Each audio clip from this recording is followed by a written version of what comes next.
اللہ کے فضل و کرم سے ہم سب آج پہلی طاق رات میں داخل ہو چکے ہیں۔ رمضان کا آخری عشرہ شروع ہو چکا ہے۔ میں آنے والے معزز معتکفین کو اہلاً و سہلاً و مرحبا بھی کہتا ہوں، اور ساتھ میں چند گزارشات بھی انشاءاللہ حسب توفیق کروں گا۔ یہ پورے کا پورا رمضان اس کو یہ بلند رتبہ ملا تو اس کتاب حمید کی وجہ سے ملا، اور یہ جس رات میں اتری، یہ جمعے میں آپ کے سامنے مفصل طور پہ رکھا تھا، اس رات کو اللہ رب العزت نے 1000 مہینے سے بہتر قرار دیا، 1000 مہینے کے برابر قرار نہیں دیا۔ بعض لوگ یہ سمجھتے ہیں 1000 مہینے کے برابر، 1000 مہینے سے بہتر ہے۔ اِنَّا أَنزَلْنَاهُ فِي لَيْلَةِ الْقَدْرِ وَمَا أَدْرَاكَ مَا لَيْلَةُ الْقَدْرِ لَيْلَةُ الْقَدْرِ خَيْرٌ مِّنْ أَلْفِ شَهْرٍ۔ لیلۃ القدر 1000 مہینے کی عبادت سے بہتر ہے۔ 1000 ماہ اگر کوئی انسان انفاق فی سبیل اللہ کرتا رہے، 1000 ماہ سجدہ کرتا رہے، 1000 ماہ قرآن پاک کی تلاوت کرتا رہے، 1000 ماہ ذکر اللہ کرتا رہے، اور ایک بندہ صرف اس ایک رات میں کرتا رہے، یہ بندہ اس 1000 مہینے سے اعلیٰ ہے، اس کے برابر نہیں ہے، اس سے بہتر ہے۔ اور یہ اللہ رب العزت نے امت کو بخشنے کے لیے انعامات اور اوقات اور مختلف ایام دیے ہیں تاکہ میں اور آپ جنت میں چلے جائیں۔ آج آخری عشرہ شروع ہو گیا، کون سی طاق رات عبادت کی جائے، کون سی طاق رات کو لیلۃ القدر ہے، یہ سارے سوال لغو ہیں۔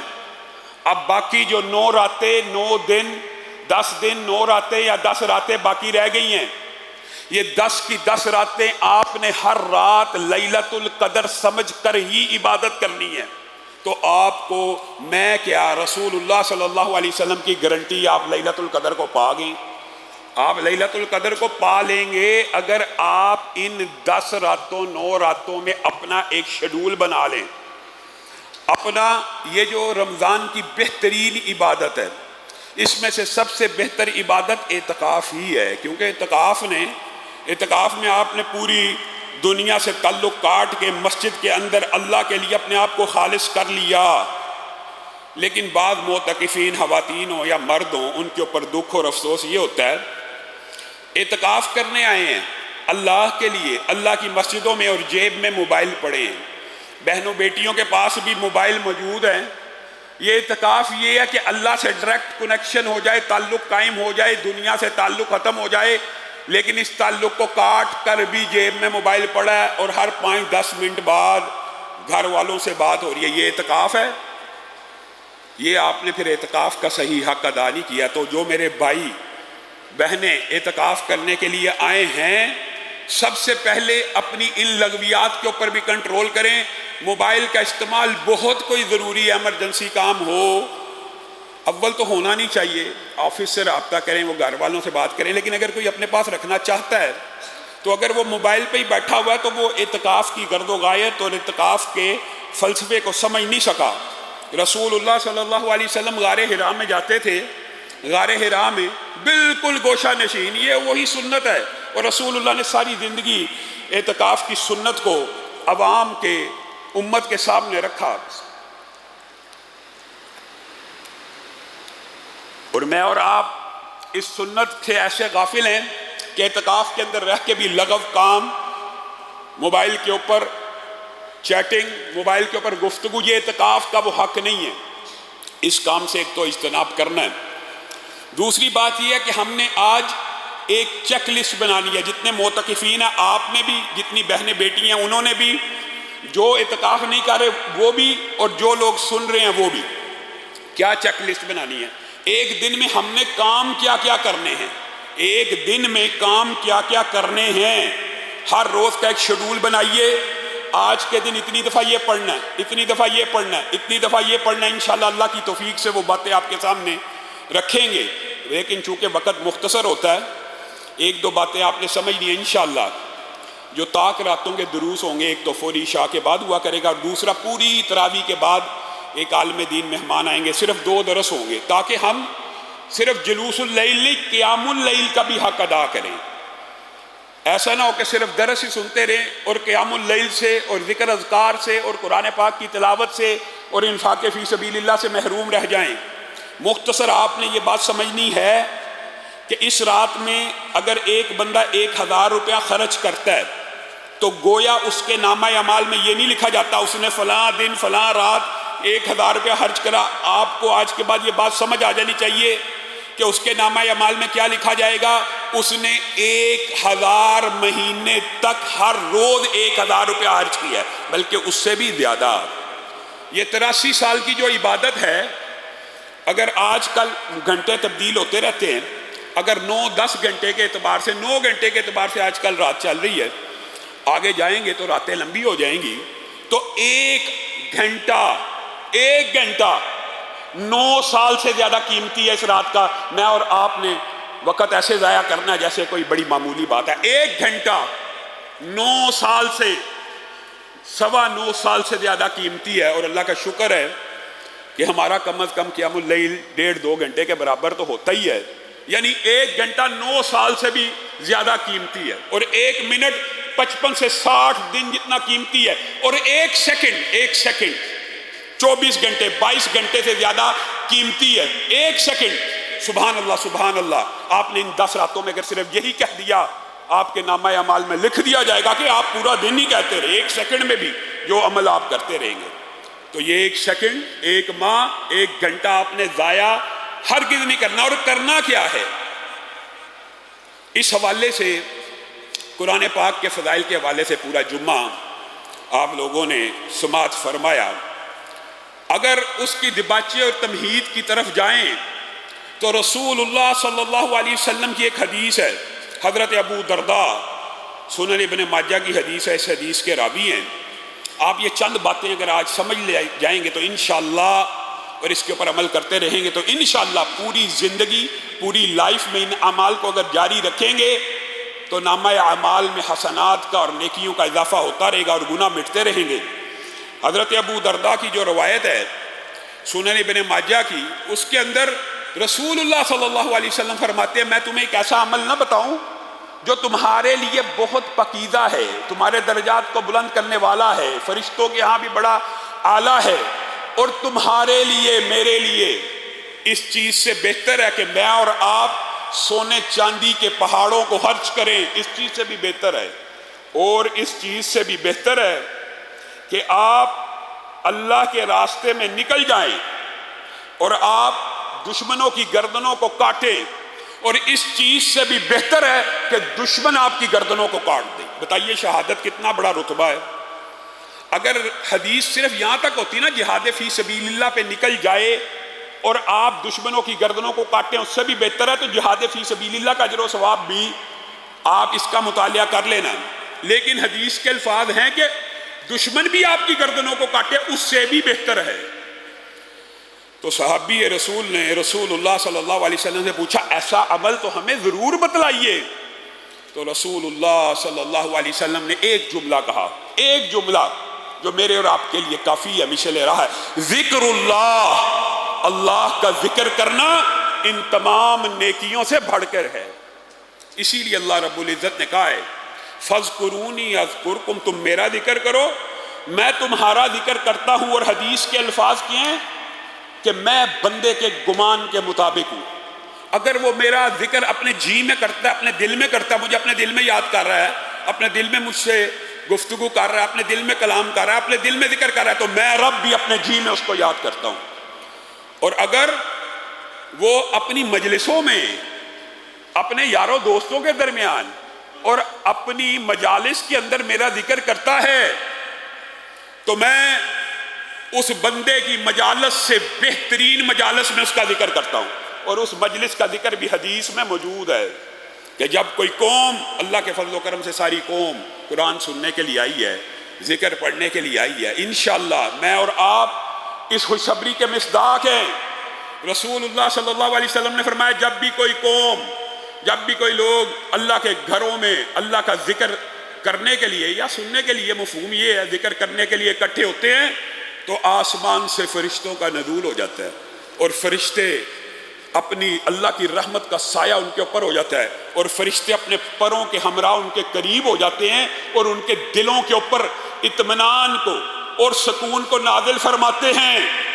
اور اللہ اس مجلس کا ذکر اپنے مقرب ملائکہ کے ہمراہ کرتا ہے۔ اللہ جس بندے کا ذکر کر رہا ہو، ہم تو اس بات سے خوش ہو جاتے ہیں، ایم این اے نے ذکر کیا، وزیر اعلیٰ نے ذکر کیا، وزیر اعظم نے، اچھا میرا نام لیا تھا وزیر اعظم نے، امریکہ کے صدر نے لیا تھا جی، اچھا امریکہ کا صدر اپنی مجلس میں میرا نام لے رہا ہے، بندے کی خوشی کا کوئی ٹھکانہ نہیں ہے۔ اور اللہ کم الحاکمین اس بندے کا اپنی مجلس میں فرشتوں کے مکرم ملائکہ کی مجلس میں ذکر کرتے ہیں، جو بندہ زمین کی پشت کے اوپر اللہ کا ذکر کرتا ہے۔ سبحان اللہ کہا، یہاں بیٹھے بیٹھے اللہ نے آسمان کی بلندیوں سے کہا، اے میرے فرشتوں، فلاں بندہ فلاں مسجد میں بیٹھ کے اتنے بج کے اتنے منٹ پہ سبحان اللہ کہہ رہا ہے، میں رب اس کا نام لے کے تمہارے سامنے رکھ رہا ہوں۔ اور پھر اللہ جس کا نام لیتا رہتا ہے نا، بندہ اللہ کا ذکر کرتا رہتا ہے، اللہ بندے کا ذکر کرتا رہتا ہے، یہاں تک کہ اللہ اس بندے کا ذکر اتنا، ایک بندہ ہر وقت اللہ کا ذکر کر رہا ہے، اللہ کے لیے آپ کے ساتھ ایک معاہدہ کیا ہوا ہے، فَاذْكُرُونِي أَذْكُرْكُمْ، میرا ذکر کرو میں تمہارا کروں گا، یہاں تک کہ ایک لمحہ ایسا آ جاتا ہے کہ اللہ اس بندے کا اتنا ذکر کر رہے ہوتے ہیں جتنا وہ دنیا میں کر رہا ہوتا ہے، اوپر وہاں پہ اتنا ذکر ہو رہا ہے تو فرشتے اس بندے سے محبت کرنا شروع کر دیتے ہیں، اور فرشتے اس کی محبت کو زمین پہ بھی نازل کرتے ہیں۔ اور طویل حدیث ہے، جبریل امین پہلے اعلان کرتے ہیں، اللہ اور جبریل فلاں بندے سے محبت کرنا شروع ہو گئے، کس وجہ سے؟ صرف ذکر کی وجہ سے۔ اے فرشتوں تم بھی اس سے محبت کرو، پھر اس کی محبت کو زمین پہ اتار دیا جاتا ہے، تو نیک اور متقی اور ایماندار لوگ ان کے دلوں میں اس بندے کی محبت پیدا ہو جاتی ہے، صرف کس وجہ سے؟ اللہ رب العزت کا ذکر کرنے کی وجہ سے۔ اے اللہ ہم سب کو جنت الفردوس میں جگہ دے، ہم سب کو جہنم سے محفوظ فرما۔ اور یہ بات میں اس لیے کر رہا ہوں کہ رسول اللہ صلی اللہ علیہ وسلم نے فرمایا، جب بھی کوئی مجلس ایسی منعقد ہوتی ہے، جب بھی جہاں بھی دنیا میں، دنیا کے کسی بھی کونے میں جہاں پہ اللہ کا ذکر ہو رہا ہو، اللہ کے فضل و کرم سے اللہ کا ذکر ہی کر رہے ہیں، اور جہاں پہ یہ بات کہی جا رہی ہے اللہ جنت میں داخل فرما اور اللہ جہنم سے محفوظ فرما، تو ایسی مجلس کے اوپر فرشتے مقرر ہیں جو ایسی مجلسوں کو ڈھونڈ رہے ہیں۔ جیسے ہی ایسی کوئی مجلس مل گئی، اس کے قریب ہو کر ساری مجلس کی روداد لکھ رہے ہیں، کیا ہو رہا ہے، کون سا بندہ کیا کر رہا ہے، کون سا بندہ کیا کر رہا ہے۔ پھر اللہ خود ہی تو بھیجا ہے فرشتوں کو، اور خود ہی اللہ تعالیٰ کے پاس جب فرشتے جاتے ہیں تو اللہ ان سے پوچھتا، میرے بندے کیا کہہ رہے تھے؟ کہا اللہ آپ کی بڑائی، آپ کا ذکر ہی ہو رہا تھا۔ اور کیا کہتے تھے؟ جنت کی خواہش مند تھے، جنت دیکھی ہے؟ نہیں دیکھی، اگر دیکھ لیں تو اس کی اور خواہش کریں۔ اور کیا کہتے تھے؟ جہنم سے بچنے کی دعائیں کر رہے تھے، جہنم دیکھی ہے؟ نہیں، اگر دیکھ لیں تو اور طمع اور ہرس کریں کہ اس سے بچ جائیں۔ فَأُشْهِدُكُمْ أَنِّي قَدْ غَفَرْتُ لَهُمْ، اے میرے فرشتوں گواہ رہنا، تم نے جو مجھے آ کے شہادتیں دے دی ہیں نا، بتلا دی ہے نا اس مجلس کا، اب میں تم اس مجلس کے گواہ تھے، اب میرے گواہ تم ہو، میں تمہیں گواہ بنا کے کہتا ہوں اس مجلس کے ہر شخص کو میں نے معاف کر کے جنت الفردوس میں داخل کر دیا۔ فرشتے بھی اچانک اللہ کی یہ مغفرت کی ندا سن کے چونک جاتے ہیں، صحیح حدیث کے الفاظ ہیں، کیا کہیں گے؟ فلان لیس منہم انما جاء لحاجہ، اللہ آپ نے پوری مجلس کو ہی معاف کر دیا، پورے گرد و نواح جو ان کے پاس بیٹھے تھے ان کو بھی معاف کر دیا۔ وہ تو ایک بندہ ایسا بھی تھا، فلاں بندہ ایسا بھی تھا، ہمیں آپ نے نوٹ کرنے بھیجا، ہم نے نوٹ کیا، یہ کاپی پہ رجسٹروں پہ مراد یہ لکھا ہوا ہے، وہ ذکر کی مجلس اٹینڈ کرنے نہیں تھا آیا، وہ الیکٹریشین تھا، مثال دے رہا ہوں، وہ صفائی والا تھا، وہ پانی ڈیلیور کرنے والا تھا، وہ آٹا لے کے آنے والا تھا، وہ دیگر امور جو مسجد کے کام ہو رہے ہیں، آنے جانے آمد و رفت بڑا سسٹم ہوتا ہے آپ کو پتہ، وہ جی جلیبی لگانے والا تھا، وہ جی ویسے ہی اس مجلس میں شامل تھا۔ اللہ تعالیٰ آپ نے پوری کی پوری مجلس کو معاف کر دیا، وہ تو اس کام آیا نہیں تھا۔ تو اللہ رب العزت فرماتے ہیں، صحیح حدیث کے الفاظ ہیں، ہاں یہ ایک ایسی مجلس ہے، لا یشقى جلیسہم اس مجلس کے ساتھ سے بھی کوئی گزر گیا اللہ نے اس کو بھی معاف کر دیا۔ بتائیے، اللہ کا ذکر اتنی بڑی عبادت ہے، اور حضرت امیر معاویہ کی صحیح حدیث ہے، اور بعض لوگ اس ہستی کے اوپر طعن و تشریح کرتے ہیں جن کے فضائل اور مناقب کے حوالے سے آپ کے سامنے جمعوں میں کئی مرتبہ رکھ چکا ہوں، لیکن ایک حدیث یہ بھی سن لیجئے کہ حضرت امیر معاویہ کا یہ منفرد اعزاز ہے۔ رسول اللہ باہر نکلے، سیدنا امیر معاویہ اور صحابہ بیٹھے ہیں، پوچھا کیا کر رہے ہو؟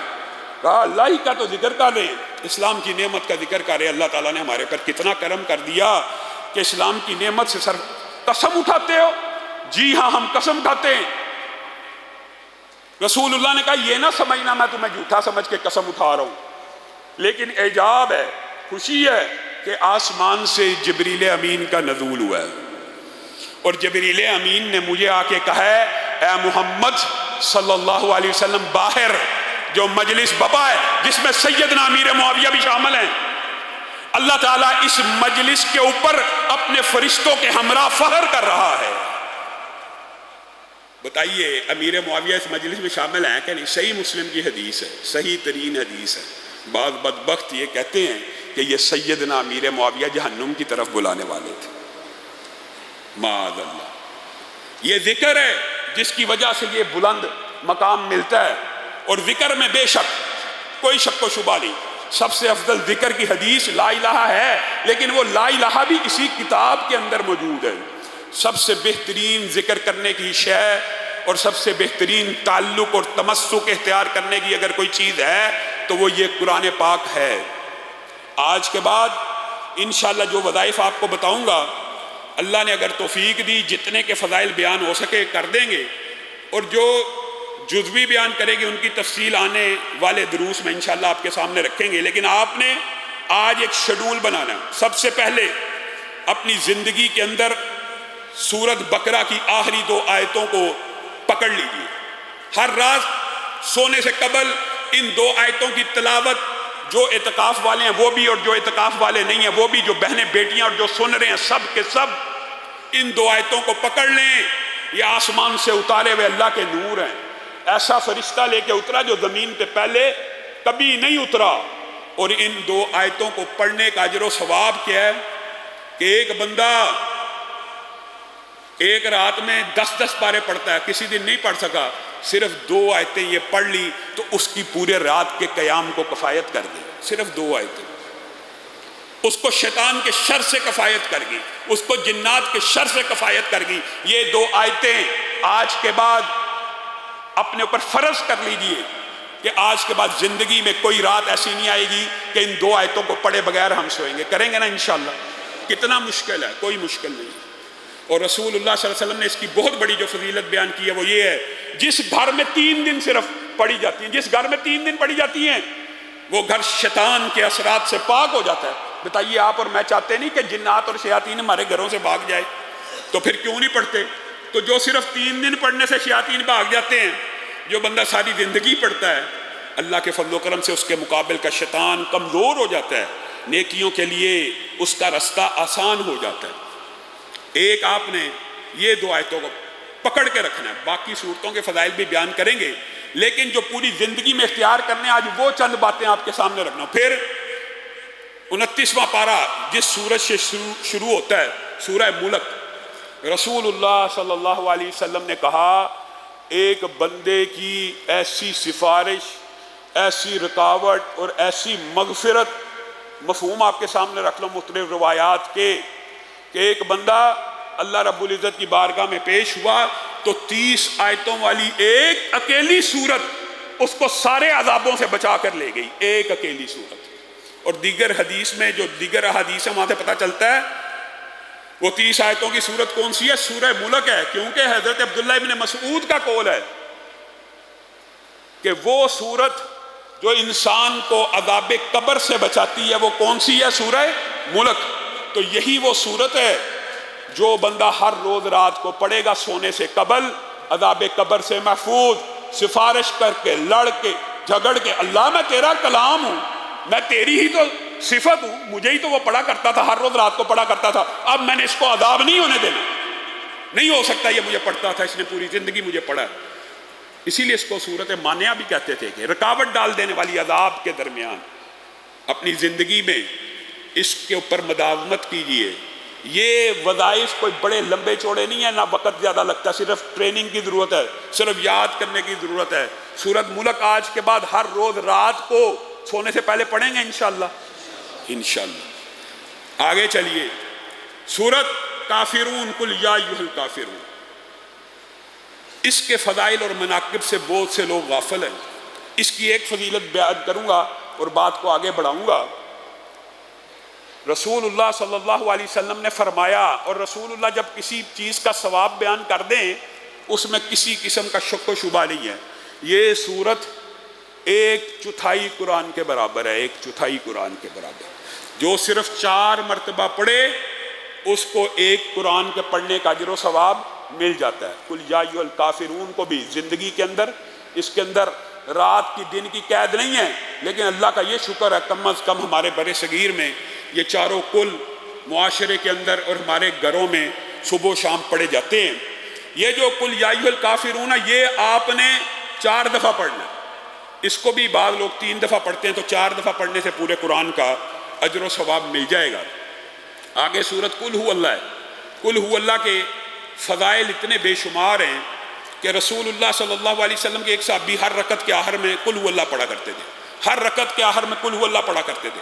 بعض صحابہ نے شکایت لگا دی کہ اللہ کے رسول یہ ہر نماز، ہر تلاوت کے بعد کوئی بھی قرآن کا ٹکڑا پڑھتا ہے اور اس کے بعد قل ھو اللہ پڑھتا ہے۔ رسول اللہ صلی اللہ علیہ وسلم نے ان کو بلا کر پوچھ لیا، اے میرے ساتھی یہ کیا ماجرا ہے؟ صحابہ تیرے بارے میں یہ کہتے ہیں تو ہر رکعت میں ہر سورت کے بعد قل ھو اللہ پڑھنا شروع کر دیتا ہے۔ کہا اللہ کہ رسول مجھے سورت سے محبت ہی بڑی ہے۔ رسول اللہ صلی اللہ علیہ وسلم نے کہا تیری اس ایک سورت کی محبت نے تجھے جنت میں داخل کر دیا۔ ایک سورت کی محبت، اور میں اور آپ اس کے فضائل اور مناقب سے ایسے غافل ہیں۔ رسول اللہ نے کہا کیا تم میں سے کوئی عاجز آ گیا جو ایک رات میں 1/3 قرآن پڑھے؟ پوچھا گیا کیا مطلب؟ مراد یہ ایک دفعہ قل ھو اللہ پڑھنا کتنا ٹائم لگتا ہے؟ کتنا ٹائم لگتا ہے؟ پڑھ کے دیکھ لیجیے کتنا ٹائم لگتا ہے۔ 1/3 قرآن کے برابر ہے۔ 3 دفعہ پڑھی جائے، 3 دفعہ تو پورے قرآن کے برابر ہو جاتی ہے۔ لیکن آپ نے اور میں نے اس سورت کو بنیادی طور پہ ہر روز ارادہ کر کے کم از کم ایک نشست کی بات کر رہا ہوں، اور تو جو آپ اذکار میں یا تلاوت میں یا قیام میں پڑھتے ہیں پڑھیں، 12 دفعہ پڑھنا۔ اس کی کیا وجہ؟ ایک تو 3 دفعہ کی حدیث ہے کہ 3 دفعہ پڑھنے سے 1 قرآن کا ثواب، تو 12 دفعہ پڑھنے سے کتنے قرآنوں کا ثواب؟ 4 قرآنوں کا۔ اور آپ ایک اور فضیلت کو بھی 12 دفعہ پڑھ کے پا لیں گے۔ رسول اللہ صلی اللہ علیہ وسلم نے فرمایا جو یہ قل ھو اللہ احد 10 مرتبہ پڑھتا ہے، صرف 10 مرتبہ پڑھتا ہے، ایک نشست میں آپ نے اگر صرف 10 مرتبہ پڑھ لیا، آپ نے ارادہ کیا ہے ہم نے 12 دفعہ پڑھنی ہے، آج کے بعد ارادہ کر لیا۔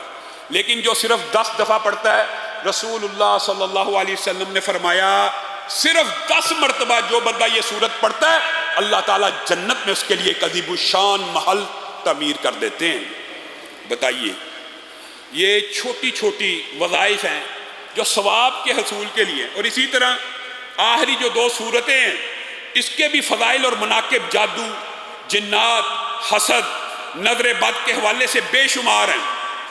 رسول اللہ صلی اللہ علیہ وسلم نے کہا کسی پناہ مانگنے والے نے اس سے بہتر کسی چیز کی پناہ نہیں مانگی، اور اس کی فضیلت کے اندر، ان 2 سورتوں کی فضیلت کے اندر بھی یہی بات آتی ہے، جس نے صبح 3 دفعہ پڑھی اور شام کو 3 دفعہ پڑھی، مراد یہ ہے کہ شام کو 3 دفعہ پڑھی تو پوری رات کے لیے کفایت کر گئی، صبح 3 دفعہ پڑھی پورے دن کے لیے کفایت کر گئی۔ گویا آپ نے سورۃ بقرہ کی آخری 2 آیات کو پڑھنا ہے، سورہ ملک کو ہر روز پڑھنا ہے، قل یا ایھا الکافرون کو 4 دفعہ پڑھنا ہے، قل ھو اللہ کو 12 دفعہ پڑھنا ہے، اور قل اعوذ برب الفلق اور قل اعوذ برب الناس کو صبح شام کتنی دفعہ پڑھنا ہے؟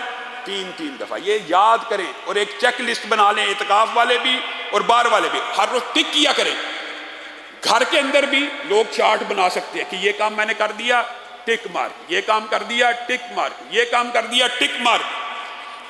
انشاءاللہ قرآن کی دیگر سورتوں کی اور آیتوں کی جو فضیلت ہے وہ بھی آپ کے سامنے آئندہ آنے والے دروس میں رکھیں گے۔ آج چونکہ معتکفین ہمارے ساتھ ہیں، اس لیے زیادہ سے زیادہ جو اعمال انہوں نے کرنے ہیں اس حوالے سے ان کے گوش گزار یہ باتیں کر رہے ہیں. آگے بڑھیے.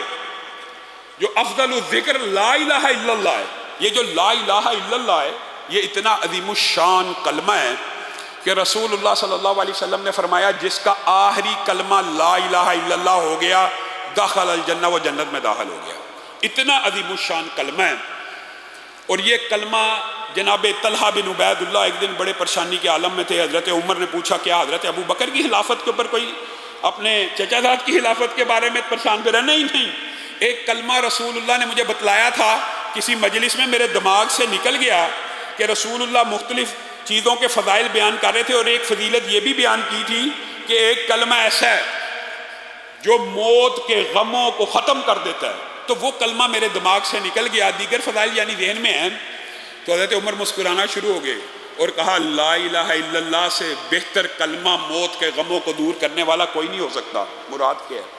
جب انسان دنیا سے جا رہا ہوتا ہے یا انسان کو پتہ چلتا ہے مجھے ایسا مرض لاحق ہو گیا ہے کہ اب میری موت یقینی ہے، ڈاکٹر بتا دیتے ہیں اس کا علاج نہیں ہے. علاج تو ویسے اللہ کے ہاتھ میں ہر بیماری کا ہوتا ہے، لیکن کوئی ایسے عالم میں چلا گیا کہ اب پتہ چل گیا کہ موت قریب ہے، تو انسان غم کا شکار بھی ہوتا ہے. ایک تکلیف کا شکار تو بیماری سے ہوتا ہے، غم کا شکار ہوتا ہے. ساری زندگی جن کے لیے محنت کی، ساری زندگی جو دولت کمائی ادھر ہی چھوڑ کے جا رہا ہوں، جو مختلف غم ہوتے ہیں رشتوں کے، میل جول کے. تو رسول اللہ صلی اللہ علیہ وسلم کی حدیث ہے ان غموں کو دور کرنے کے لیے ایک اکسیر نسخہ. اور کبھی بھی آپ ٹینشن، پریشانی، ڈپریشن، انگزائٹی کا شکار ہوں تو یہ کلمہ اس بیماری کو، اس غم کو، اس ڈپریشن کو، اس انگزائٹی کو دور کرنے کے لیے اتنا مجرب ہے کہ صرف زبان سے یہ الفاظ نکلے لا الہ الا اللہ، اللہ تیرے علاوہ عبادت ہی کسی کی نہیں، میں تیرا ہی تو بندہ ہوں اور ساری زندگی تیری ہی تو عبادت کی ہے. مفہوم یہ ہے نا لا الہ الا اللہ، اللہ تیرے علاوہ کبھی عبادت کی ہی کسی کی نہیں. لا الہ الا اللہ یہ انسان کے سارے غموں کو ہلکا کر دیتا ہے، حتیٰ کہ موت جیسا غم بھی، موت جیسی جو ڈپریشن ہے وہ بھی انسان کی اس کلمے سے دور ہو جاتی ہے. اور اسی لیے حضرت نوح نے اپنے بیٹوں کو کہا تھا یہ اتنا عظیم الشان کلمہ، اتنا عظیم الشان میرے بیٹو، اگر 7 زمینوں کو ایک زنجیر میں جکڑ دیا جائے، سنگلیوں سے باندھ دیا جائے اور وہ زمینیں یہ سنگلیاں توڑوا نہ سکے، تو لا الہ الا اللہ کہے گا یہ سارے کے سارے ہلکے ٹوٹ کے بکھر کے ریزہ ریزہ ہو جائیں گے. اتنا مضبوط کلمہ ہے، اتنا مضبوط کلمہ. اور اسی لیے اس کی جو ایکسٹینڈڈ فارم ہیں ان کی فضائل اور مناقب بھی عجیب ہیں. لا الہ الا اللہ وحدہ لا شریک لہ لہ الملک ولہ الحمد وہو علی کل شیء قدیر. یہ وظیفہ بھی جن کو نہیں آتا سیکھ لیں، یاد کر لیں. اعتکاف والے، عورتیں، بہنیں، بیٹیاں اور ہر سننے والا اپنی زندگی کے اندر اس کلمے کو شامل کرے. کتنی دفعہ؟ صبح اور شام کم از کم 100 دفعہ، صبح اور شام کم از کم 100 دفعہ. کون سا کلمہ؟ لا الہ الا اللہ وحدہ لا شریک لہ لہ الملک ولہ الحمد وہو علی کل شیء قدیر. اس کے اجر و ثواب اور مناقب اس قدر زیادہ ہیں، یہ مکمل ایک موضوع ہے. بعض باتیں آپ کے سامنے جزوی طور پہ رکھتا ہوں. رسول اللہ صلی اللہ علیہ وسلم نے پہلے فرمایا جو بندہ 100 دفعہ یہ کلمہ پڑھتا ہے اس کو 10 غلاموں کی آزادی کا ثواب ملتا ہے. اور ایک غلام کی آزادی کا اجر و ثواب کیا ہے؟ جس نے ایک غلام کو آزاد کیا وہ جہنم سے آزاد ہو گیا. ہر عضو کے بدلے میں آپ کا ایک عضو آزاد ہو گیا. تو جو 100 دفعہ پڑھے گا اس نے 10 غلاموں کو آزاد کر دیا، 100 نیکیاں بڑھ گئی، 100 درجات بلند ہو گئے، 100 گناہ مٹ گئے. یہ پہلی حدیث ہے. لیکن اللہ کو یہ کلمہ اتنا پسند آیا کہ اللہ کی رحمت کو بھی جوش آیا اور رسول اللہ نے اس میں تخفیف بھی کر دی. اور یہ بات محدثین نے کہا یہ اخلاص اور نیت اور ایمان کے حوالے سے بھی درجات ہیں. تخفیف کیا؟ جس نے 10 دفعہ پڑھا، جس نے 10 دفعہ پڑھا، پہلے تھا 100 دفعہ پڑھا تو 10 غلام، اب تخفیف کیا 10 دفعہ پڑھے گا تو 4 غلام آزاد کرنے کا ثواب ہے. اور اللہ کی رحمت اسی پر بات سنی ہوئی. رسول اللہ صلی اللہ علیہ وسلم نے اس کے اوپر بھی تخفیف کر دی. اور بعض محدثین نے جیسے کہ کہا یہ ایمان کی کیفیت اور اخلاص کے ساتھ پڑھنے کے مختلف مراتب ہیں. ایک بندہ غفلت سے پڑھ رہا ہے، 100 دفعہ پڑھ لیا تو اس کو 10 غلاموں کی آزادی مل جائے گی. یہ محدثین کے اقوال ہیں، لیکن ہم اس کو تخفیف اور رحمت پہ محمول کرتے ہیں.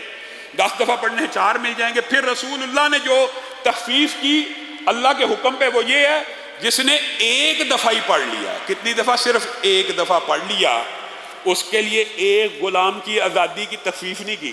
بلکہ رسول اللہ نے کیا الفاظ کہے؟ اس نے اسماعیل کی اولاد میں سے کسی غلام انسان کو آزاد کر دیا۔ دنیا کی سب سے بابرکت اولاد، دنیا کی سب سے مقدس محترم نسبی اعتبار سے اگر کوئی نسل ہے تو وہ حضرت ابراہیم کی ہے۔ اسماعیل کی اولاد نسب کے اعتبار سے دنیا کا کوئی نسب ان کا مقابلہ نہیں کر سکتا، اور ایک دفعہ پڑھنے سے ایک اسماعیل کے غلام بیٹے کو آزاد کرنے کا ثواب ہے۔ آج کے بعد 100 دفعہ پڑھیں گے کہ نہیں؟ انشاءاللہ، اور 100 دفعہ پڑھنے سے 10 کا نہیں، انشاءاللہ ہم 100 غلاموں کی آزادی کی اللہ کے ہاں امید رکھتے ہیں کہ اللہ وہ اجر و ثواب اسماعیل کی اولاد میں سے ہمیں عطا کرے گا۔ 100 دفعہ صبح اور 100 دفعہ شام۔ اور ایک بات یاد رکھیں، بات آئی ہے ضمنی طور پہ، قسم کھا کے بات کرنے کا مطلب یقین دلانا ہوتا ہے، عینی شہادت ہے۔ 18 سال 20 سال کے جادو، جنات، بندش، تویز کا شکار لوگوں نے جب کہیں سے راستہ نہ دیکھا، علماء سے، مجھ سے، میں اپنی ذاتی بات بتاتا ہوں، کئی لوگوں نے پوچھا کہ اتنا پرانا جادو ہو گیا، اب تو عامل کہتے ہیں وہ بڑا تگڑا ہو گیا، یہ ہو گیا، وہ ہو گیا، اس طرح کی کہانیاں بھی کئی لوگ سناتے رہتے ہیں۔ میں نے ان کو جب بھی یہ وظیفہ بتایا کہ آپ نے 100 دفعہ صبح 100 دفعہ شام اپنی زندگی کا اس کو معمول بنا لینا ہے، اللہ کی قسم 18 سال پرانے جادو اس ایک کلمے کی وجہ سے ختم ہو گئے، ایک کلمے کی وجہ سے۔ آپ در بدر ٹھوکریں کھاتے ہیں، عاملوں کے پیچھے بھاگتے ہیں، خود نہیں پڑھتے۔ ٹھیک ہے، دم کرانا شرعی طور پہ جائز ہے، آپ کو وقتی ریلیف مل گئی، گھر چلے گئے، پھر حملہ ہو گیا، پھر لا الہ الا اللہ وحدہ لا شریک لہ لہ الملک ولہ الحمد وہو علی کل شیء قدیر۔ صبح 100 دفعہ پڑھنا اور شام کو 100 دفعہ پڑھنا۔ آگے چلیے، ایک نہایت اہم وظیفہ ہے، اور اس وظیفے کے جو اجر و ثواب ہیں وہ انشاءاللہ آپ کو آئندہ آنے والے دروس میں بتائیں گے، لیکن آپ نے جس کے اوپر عمل کرنا ہے وہ یہ ہے کہ اپنی زندگی کے اندر مختلف 5 جو وظائف ہیں، میں ایک اکٹھا کر کے آپ کے سامنے رکھنا چاہتا ہوں وقت کے قلت کی وجہ سے۔ سبحان اللہ والحمد للہ ولا الہ الا اللہ واللہ اکبر ولا حول ولا قوت الا باللہ۔ پڑھیے، سبحان اللہ والحمد للہ ولا الہ الا اللہ واللہ اکبر ولا حول ولا قوت الا باللہ۔ اس کے جو اجر و ثواب اور مناقب ہیں یہ ایک تفصیلی بحث ہے، چند باتیں سن لیجیے۔ رسول اللہ صلی اللہ علیہ وسلم نے ان میں سے صرف 3 کے بارے میں، ان میں سے 1 کے بارے میں، ان میں سے 4 کے بارے میں، ان میں سے 5 کے بارے میں الگ الگ حدیثیں، اور 33 مرتبہ والی حدیث شکر ہے چونکہ ہمیں یاد ہے اس لیے آپ کے دماغ میں یہ بات رہ جائے گی کہ ہر نماز کے بعد جو 33 مرتبہ سبحان اللہ والحمدللہ اور اللہ اکبر پڑھتا ہے، اور 100 کی گنتی وہ کس کلمے سے پوری کرتا ہے؟ لا الہ الا اللہ وحدہ لا شریک لہ لہ الملک، جو پہلے بتا دیا۔ تو حدیث کیا ہے؟ یاد کر لیں، رسول اللہ صلی اللہ علیہ وسلم کو یہ کلمے اور اللہ کو یہ کلمے اتنے پسند ہیں، رسول اللہ نے فرمایا جو 33 مرتبہ نماز کے بعد پڑھتا ہے اور لا الہ الا اللہ وحدہ کے ساتھ اس کی 100 کی گنتی مکمل کرتا ہے، اس بندے کے گناہ سمندر کی جھاگ سے بھی زیادہ سارے کے سارے معاف ہو جاتے ہیں، صرف 33 مرتبہ۔ اور یہ آپ نے ہر نماز کے بعد پڑھنا ہے، اور اسی کے بارے میں ہے کہ 34 دفعہ اگر اللہ اکبر پڑھے گا، 100 کی گنتی لا الہ کی بجائے اللہ اکبر سے پوری کرتا ہے، تو وہ شخص نامراد نہیں لوٹے گا۔ صحابہ آگے رسول اللہ کے بعد، اللہ کے رسول، امیر تو سبقت لے گئے، مالدار تو بڑے آگے چلے گئے، مالدار تو بڑے آگے چلے گئے۔ تو رسول اللہ صلی اللہ علیہ وسلم نے کہا کیا ہو گیا؟ کہا وہ تو نمازیں بھی پڑھتے ہیں، یہ بھی کرتے ہیں، ہمارے ساتھ سارے اعمال کرتے ہیں، ساتھ میں انفاق فی سبیل اللہ بھی کرتے ہیں، ہم تو پیچھے رہ گئے، ہم تو غریب ہیں۔ تو رسول اللہ صلی اللہ علیہ وسلم نے کہا تم یہ کیوں نہیں کہتے؟ اور رسول اللہ نے ہر نماز کے بعد پھر یہ تسبیح بتلائی اور کہا تم سے آگے کوئی نہیں نکل سکے گا اگر تم یہ تسبیح کرتے رہو گے۔ اور دیگر روایات کے جو الفاظ ہیں رسول اللہ نے یہ بھی کہہ دیا، سیرو ھذا جمدان سبق المفردون وما المفردون یا رسول اللہ، تیزی سے چلو، گویا رسول اللہ تیزی کا درس دے رہے ہیں۔ یہ جمدان پہاڑی آ گئی ہے، سبق المفردون، مفردون سبقت لے گئے۔ اے اللہ کے رسول مفردون ہے کون؟ الذاکرون اللہ کثیرا والذاکرات، وہ لوگ ہیں جو اللہ کا ذکر کثیر کرتے ہیں، اور وہ عورتیں ہیں جو اللہ کو ہمیشہ ان کی زبانوں پہ اللہ ہی کا ذکر رہتا ہے، اور اس ذکر کے اندر جو وظائف آپ کو بتائے وہ بھی شامل ہیں، اور جو سب سے اہم وظیفہ یہ ہے سبحان اللہ والحمد للہ ولا الہ الا اللہ واللہ اکبر ولا حول ولا قوت الا باللہ۔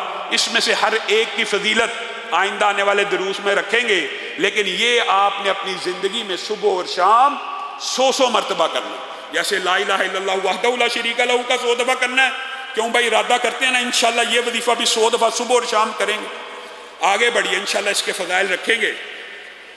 ایک وظیفہ ایسا ہے جو بڑا چھوٹا ہے، اللہم اجرنی من النار، اللہم اجرنی من النار، اللہم اجرنی من النار۔ ترمذی کی حدیث بھی ہے اور اس کے بارے میں الگ حدیث بھی ہے۔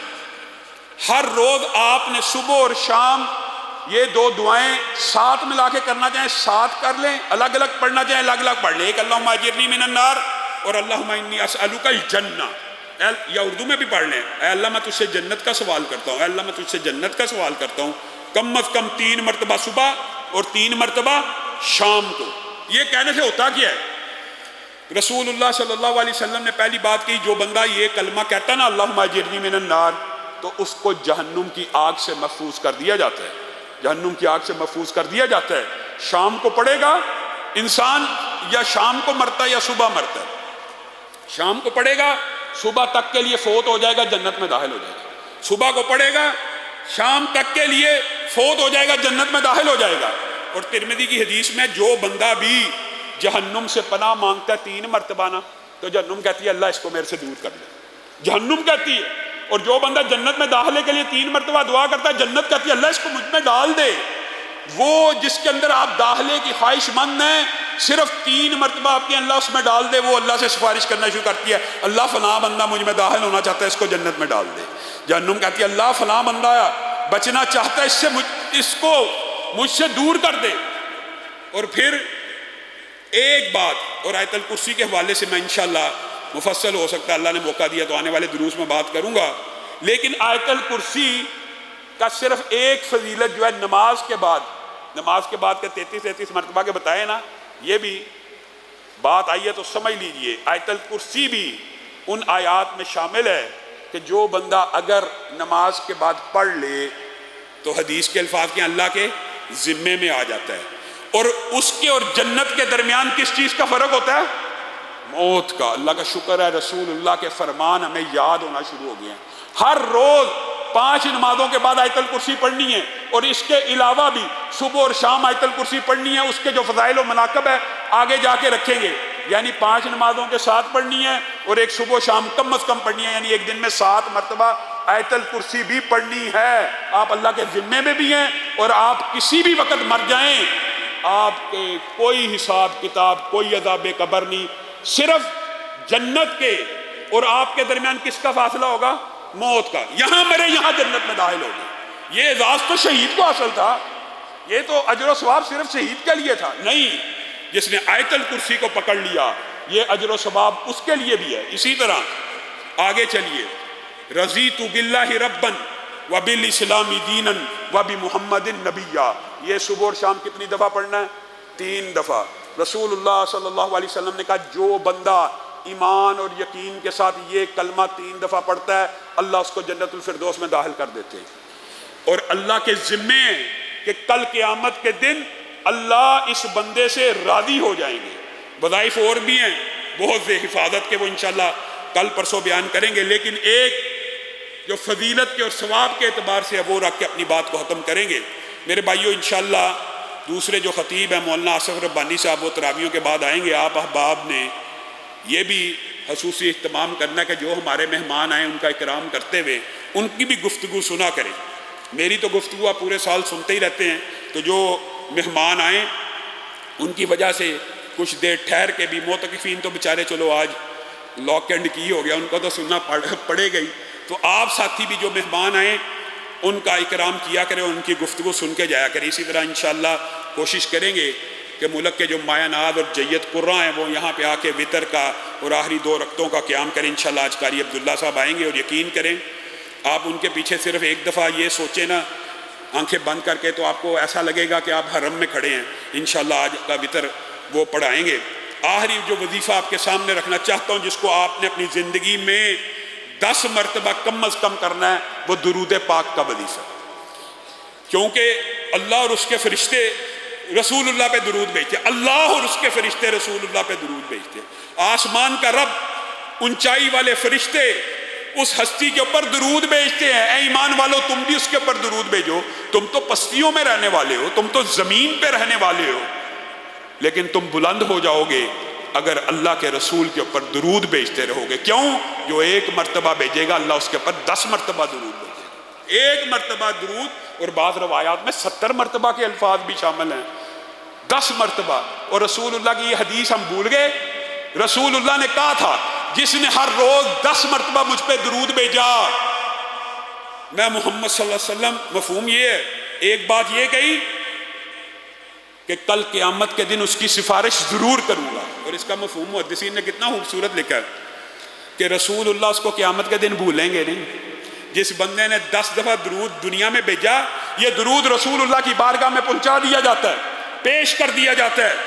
جیسے آپ اپنے والدین کے لیے دعا کریں، ان کو دعا پہنچ جاتی ہے، تو رسول اللہ کے اوپر درود بھیجیں، یہ درود ان تک پہنچ جاتا ہے۔ پھر کل قیامت کے دن جس نے 10 مرتبہ ہر روز اپنی زندگی میں رسول اللہ پہ درود بھیجا ہوگا، اللہ کی قسم رسول اللہ اس کو قیامت کے دن نہیں بھولیں گے اور اس کی سفارش کریں گے۔ اور بتائیں، اللہ نہ کرے ہم میں سے کوئی پھنس جائے، لیکن اگر پھنس بھی گیا تو کیا رسول اللہ کی سفارش سے آزاد ہو جائے گا کہ نہیں ہوگا؟ رسول اللہ سے زیادہ تگڑی سفارش کون سی ہے؟ رسول اللہ سے بہتر سفارش کون سی ہے؟